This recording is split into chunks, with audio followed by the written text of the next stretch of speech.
who acquired the land and wanted to build, and it's beside a market. The drainage of the government was compromised, it had fallen, and it was flooding our land. So we had to build the drainage. We got workers, and they began to work to break the previous one so that we can put up the current one. And as we're trying to do all of that, the workers came to me one month and said, Oga, we know if you work again. No. I said, have you not been paid? They said, no, not be money. They found a snake there. And in the culture of the people, when they want to establish a market, they establish it with a snake so that sales can prosper. It was that snake that was living in the drainage. So it will determine when it needs sacrifice. You don't need to sacrifice to it. He knows who to collect and sacrifice. He has his own toll gate. He administers it himself. So the workers now say, this one now pastor work. No be our own.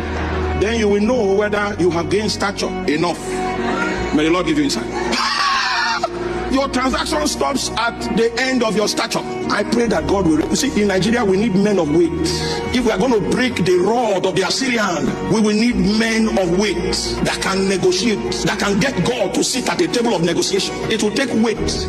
A certain minister in my city, he was a friend of the late Archbishop, and he wanted to invite him for a meeting. He said, I will come on Friday and rest. I will preach on Saturday. I will rest on Sunday and leave on Monday. He said, the people are hungry. He said, Pastor, what I can do in 1 hour, 100 pastors cannot do it in 100 hours. And he was not boasting. His stature. See, it's a matter of stature. You can gather the whole of Orile for a prayer meeting, and what is achieved when we accumulate the corporate ranking of that congregation is not anything near a certain man taking coffee. When you pray, you are praying with your obedience. When you pray, you are praying with your consecration. When you pray, you are praying with your alignment. When you pray, you are praying with your sensitivity. What you have become in God will determine the outcome of that your interaction. Maybe there's a dead person here, and all of us are people of faith, but it's not all of us that can help that person, because the things you are bringing to the table to pray with, to interface with God with, it's not so powerful that can move the hand of God. You pray with everything that you have become in your walk with God. That's why the effect of your prayer is different from the effect of my prayer. So when we look at the landscape of Nigeria, you will find a nation that has so many Christians, but we can't find God in government. We can't find God in the administration of our land. It is not because the sons of the bondwoman are so powerful. It is because most of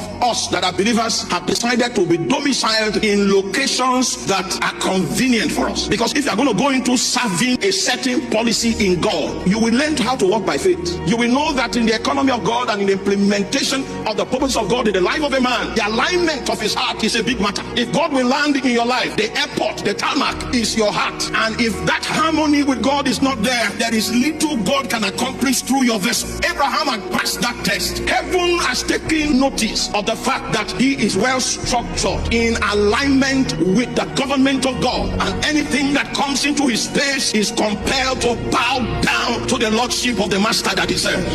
That was his qualification. And Abraham was come with all of that weight to negotiate for the destiny of Sodom.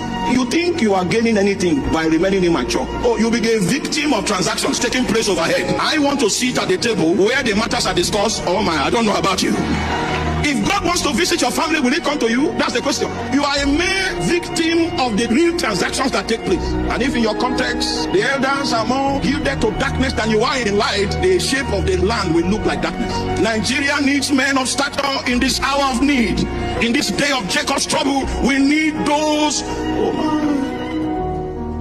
The question this morning is, are you the one that is to come, or should we expect another?